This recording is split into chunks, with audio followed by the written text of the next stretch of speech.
बिस्मिल्लाहिर्रहमानिर्रहीम। Welcome students, उम्मीद करता हूँ आप सब खैरियत से होंगे। बच्चों, आज हम चैप्टर 17 सिंपल हार्मोनिक मोशन के 8th लेक्चर के अंदर topic 17.8 free force and damped oscillation को समझेंगे। और ये टॉपिक पेज नंबर 59, 60 और 61 पर मौजूद है। इन तमाम सब हेडिंग्स को भी आज हम कवर करेंगे। बच्चों, सबसे पहले ऑसिलेशन क्या था? ऑसिलेशन में हमने कहा था टू एंड फ्रो मोशन। जब कोई ऑब्जेक्ट अपनी मीन पोजीशन के आगे पीछे मूव करे तो हम उसको ऑसिलेशन का नाम देते थे। ऑसिलेशन हमारे पास बच्चों तीन तरह की होती हैं। एक होती है फ्री ऑसिलेशन, एक होती है फोर्स ऑसिलेशन और एक होती है डैम्प्ड ऑसिलेशन। सबसे पहले फ्री ऑसिलेशन को समझते हैं। फर्स्ट करें, हमारे पास एक सिंपल पेंडुलम है। सिंपल पेंडुलम को मीन पोजीशन से हम ये एक्सट्रीम पोजीशन तक लेकर आए और यहाँ पर लाकर इसको हमने छोड़ दिया। रियल लाइफ में क्या होता है कि मैस मूव करते हुए आहिस्ता आहिस्ता रुक जाता है। और रुकता क्यों है? एयर फ्रिक्शन और इस पॉइंट की सरफेस फ्रिक्शन की वजह से। लेकिन हम यहाँ पर आइडियलाइज करेंगे, एक आइडियल कंडीशन डिस्कस करेंगे कि फर्स्ट करो किसी किस्म की कोई फ्रिक्शन मौजूद नहीं है, मतलब ये पेंडुलम जो है एक दफ़ा ऑसिलेट करने के बाद फ्रीली इसी तरह मूव करता रहेगा। तो ऐसी ऑसिलेशन को हम फ्री ऑसिलेशन का नाम देंगे। An object vibrates with its natural frequency when no external force acts on it after the initial push. This is called free oscillation. यहाँ पर नो एक्सटर्नल फोर्स का मतलब है कि किसी किस्म की ना एयर फ्रिक्शन हो और ना ही बेटा सरफेस फ्रिक्शन हो, किसी किस्म की कोई और फोर्स एक्ट ना कर रही हो। For example, a pendulum swinging freely after being displaced. Important points इस टॉपिक से याद रखने, एमसीक्यूज में पूछे जा सकते हैं। Natural frequency depend on the physical properties. For string मतलब इस पेंडुलम के अंदर नेचुरल फ्रिक्वेंसी किस चीज पर डिपेंड करेगी?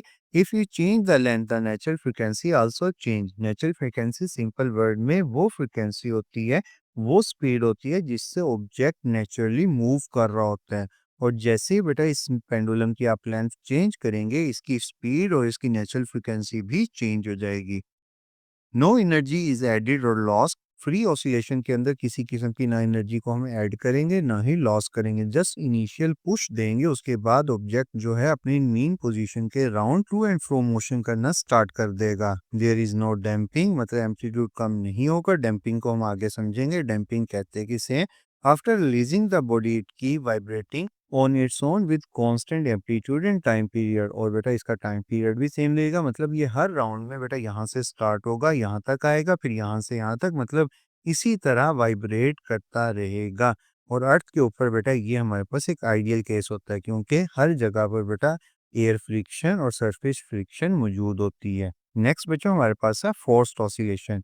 ऐसी ऑसिलेशन जिसमें हम एक्सटर्नल फोर्स कॉन्टिन्यूसली अप्लाई कर रहे होते हैं, उसको हम फोर्स्ड ऑसिलेशन का नाम देते हैं। जैसे बेटा अगर कोई बच्चा झूला ले रहा है तो हम पीछे खड़े होकर मुसलसल उसको फोर्स करते रहते हैं कि वो झूला एक जैसी स्पीड से मूव करता रहे। इसी तरह पेंडुलम जो होता है क्लॉक के अंदर बेटा, उसके पीछे एक मोटर लगी होती है। वो मोटर इस पेंडुलम को वाइब्रेट करवाती रहती है, वरना अगर वो वाइब्रेट ना करवाए तो बेटा ये रुक जाएगा। ऐसी ऑसिलेशन को हम फोर्स्ड ऑसिलेशन का नाम देते हैं। When an external force continuously pushes or drive an object to keep its vibrating, it is called force oscillation. Example में आपने याद रखना है, pushing a swing again and again to keep it moving. और दूसरी एग्जांपल जो भी हमने समझी, a clock pendulum driven by a motor. की कॉन्सेप्ट इसका भी आपने याद रखना है। In force oscillation, the object vibrates at the frequency of external force, not at its own natural frequency. मतलब इस केस के अंदर ऑब्जेक्ट अपनी नेचुरल फ्रिक्वेंसी से मूव नहीं करेगा, बल्कि उस फ्रिक्वेंसी से मूव करेगा जो एक्सटर्नल फोर्स उसे प्रोवाइड करेगी। फॉर एग्जांपल, यहाँ पर इस बच्चे को झूला देते हुए जितनी स्पीड से, जितनी फोर्स से हम इसको मूव करेंगे, उतनी स्पीड से ये मूव करेगा। मतलब इसकी फ्रिक्वेंसी इसकी लेंथ के ऊपर डिपेंड नहीं करती, बल्कि हमारे ऊपर डिपेंड करती है कि हम कितनी फोर्स से इसको मूव करवाएं। इसी तरह इस पेंडुलम की जो ऑसिलेशन है वो मोटर के ऊपर डिपेंड करती है कि मोटर कौन सी फ्रिक्वेंसी से इस पेंडुलम को मूव करवाती है। This external frequency is called the driving frequency. Next है बच्चों हमारे पास डैम्प्ड ऑसिलेशन। डैम्प्ड का मतलब क्या है बेटा? बच्चों, जो हमने फर्स्ट केस देखा था कि हमारे पास एक पेंडुलम को जब हम एक पॉइंट पर लाकर छोड़ते हैं तो बेटा रियल लाइफ में ये आहिस्ता आहिस्ता रुक जाता है। मतलब आहिस्ता आहिस्ता इसका एम्पलीट्यूड जो है वो कम होता चला जाएगा। मतलब पहले यहाँ से यहाँ तक गया, हो सकता है दूसरे राउंड में वो यहाँ तक आए, तीसरे राउंड में बेटा वो ये आहिस्ता आहिस्ता इस पॉइंट पर आकर रुक जाए। ऐसी ऑसिलेशन को हम डैम्प्ड ऑसिलेशन का नाम देते हैं। इसमें एम्पलीट्यूड जो है वो आहिस्ता आहिस्ता कम होते हुए एक पॉइंट पर आकर जीरो हो जाता है। मतलब अगर आप इस ग्राफ से समझिए, ब्लैक कलर का जो ग्राफ है, यहाँ पर ये पेंडुलम का ग्राफ है, तो ये यहाँ से बेटा एक्सट्रीम पर गया, फिर मीन पोजीशन, ये लाइन जो है बेटा ये हमारे पास मीन पोजीशन है, मीन पोजीशन से दूसरी एक्सट्रीम पोजीशन पर गया, फिर आहिस्ता आहिस्ता इसकी ये जो एम्पलीट्यूड था ये कम होता चला गया, और कम होते होते बेटा एक पॉइंट पर आकर ये रुक गया, यानी मीन पोजीशन पर आकर रुक गया।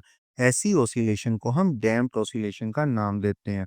Oscillation in which amplitude decrease over time due to resistive force क्या थी यहाँ पर, एयर फ्रिक्शन, सरफेस फ्रिक्शन, ये सारी जो है हमारे पास रेजिस्टिव फोर्सेज हैं जो इस पेंडुलम को रोकेंगी, आर कॉल्ड डैम्प्ड ऑसिलेशन। हुआ क्या, energy is lost during motion due to friction और air resistance, the object slow down and eventually stop.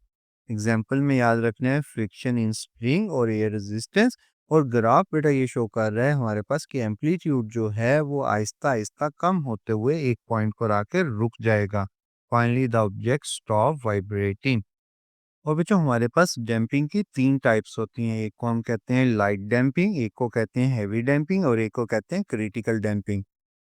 ये जो एग्जांपल हमने पढ़ी है ये बेटा एग्जांपल थी लाइट डंपिंग की, जिसके अंदर एम्पलीट्यूड जो था वो स्लोली डिक्रीज हुआ था, amplitude decrease slowly, object oscillate for longer before stopping, मतलब ऑब्जेक्ट ने काफी देर तक ऑसिलेट किया था अपनी मीन पोजीशन के राउंड, फिर जाकर एक पॉइंट पर आकर रुक गया था। लेकिन हैवी डैम्पिंग में ऐसा नहीं होता। हैवी डैम्पिंग के अंदर फर्ज करें बेटा, अगर हम एक किसी मैस को, किसी भी ऑब्जेक्ट को एक थिक लिक्विड के अंदर फेंकते हैं तो बेटा मैस कभी भी उस लिक्विड में वाइब्रेट नहीं करेगा। ये ग्रीन कलर की लाइन शो कर रही है हमारे पास हैवी डैम्पिंग को, और जैसे ही हम फेंकेंगे वो हल्का सा वाइब्रेट होगा और अपनी मीन पोजीशन पर आ जाएगा, मतलब इस पे मीन पोजीशन पर डायरेक्ट आएगा, ऑसिलेट नहीं करेगा।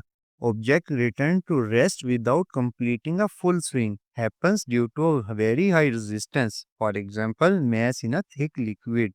और तीसरी टाइप है बच्चों हमारे पास क्रिटिकल डैम्पिंग।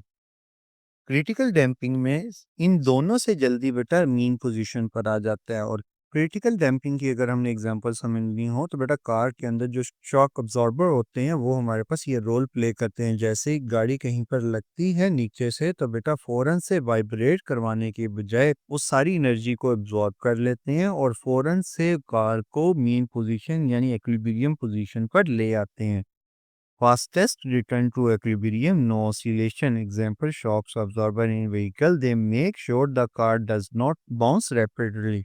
तो यहाँ पर हमारे पास ये शॉक्स ऑब्जॉर्बर, ये हमारे पास सस्पेंशन के साथ शॉक्स लगे होते हैं। जैसे ही गाड़ी का टायर कहीं पर लगता है ये सारे शॉक्स जो है इनके अंदर लिक्विड मौजूद होता है, ये शॉक उस एनर्जी को एब्जॉर्ब कर लेते हैं और जल्दी से ये रेड कलर की लाइन जो है जैसे ही कहीं पर हम लगे फौरन से बेटा ये इस पॉइंट पर मीन पोजीशन पर आ गया। जबकि ग्रीन लाइन जो है हैवी डैम्पिंग की वो काफ़ी देर के बाद मीन पोजीशन पर आई, और इसी तरह लाइट डैम्पिंग भी काफ़ी देर के बाद मीन पोजीशन पर आई। लेकिन जो क्रिटिकल डैम्पिंग होती है, और गाड़ियों में हम क्रिटिकल डैम्पिंग यूज़ करते हैं क्योंकि अगर हम गाड़ी के अंदर लाइट डैम्पिंग या हैवी डैम्पिंग यूज़ करेंगे तो बेटा गाड़ी जो है वो वाइब्रेट ज़्यादा करेगी, और इस वाइब्रेशन से बचने के लिए हम क्रिटिकल डैम्पिंग का सहारा लेते हैं। ये था बेटा आज का लेक्चर। लेक्चर अच्छा लगा हो तो लाइक और सब्सक्राइब करना मत भूलिएगा। थैंक यू, खुदा हाफिज़।